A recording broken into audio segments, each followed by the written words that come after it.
Let's face it, people are frankly sick of heel face turns nowadays. It's been used to death that when a villain becomes heroic, everyone complains. The thing is, I had never seen a type where the villain is heroic from the start before. This frankly baffled me. Sure, it sounds counterintuitive, but it's not really. Then, I started watching Double, which is spelled W, one letter, but pronounced Double. Its full name, however, is Kamen Rider Double, and the villain in question was Kirihiko. It might sound absurd, but heroic people and villains are not antonyms. To start off, let's define the terms. A villain is someone whose evil actions or motives are important to the plot. A heroic person is someone with the qualities of one who is idealized for courage, outstanding achievements, or noble qualities.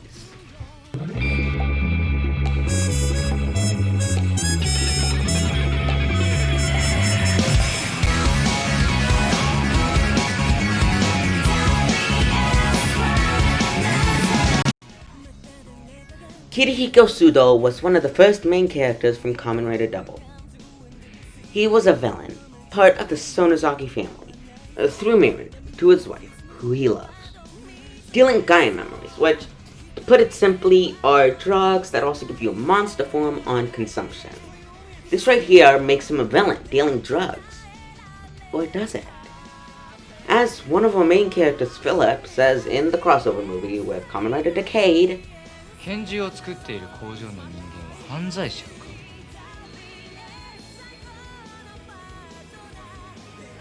違うだろう。使って悪事をする人間が悪い。So he's not a villain, right? No!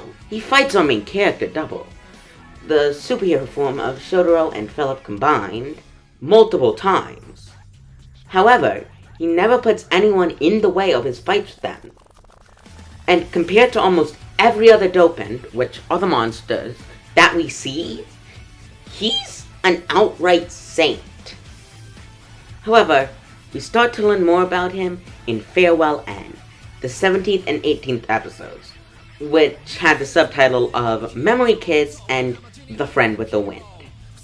Throughout the series, we have seen that Shotaro is a big fan of Futo, the fictional town in which the story takes place. Kirihiko is also a fan of the city, it turns out, even making the city's mascot, Futo-chan, in elementary school.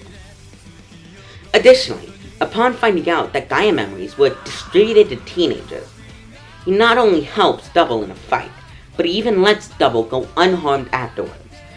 Yeah, Kirihiko did start a fight with Double earlier, but I never said he was a good guy. And once again, he stopped when a civilian got caught in the fight.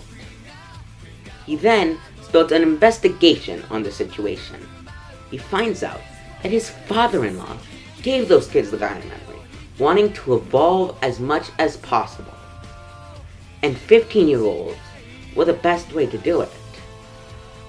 We also find out that the company is called Museum, and that to safely defeat the bird dopant, they need to attack the Gaia memory directly, though Kirihiko won't get the chance to tell anyone this, as his father-in-law, the terror dopant, attacks him, then sicks Mick the cat on him.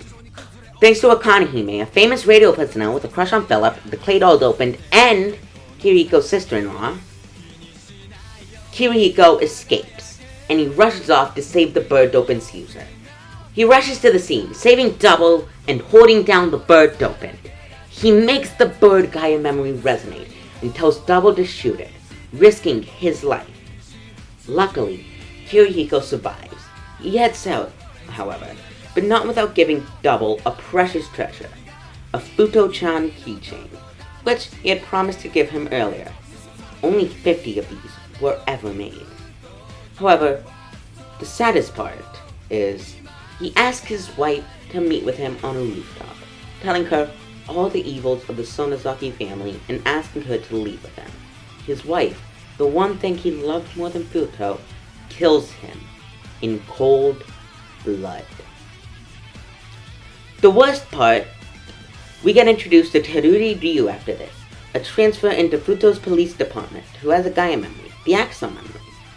His first lines, 嫌な風だ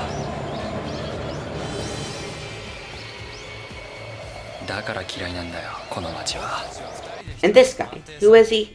He is the secondary writer, another hero, though he seems like a villain.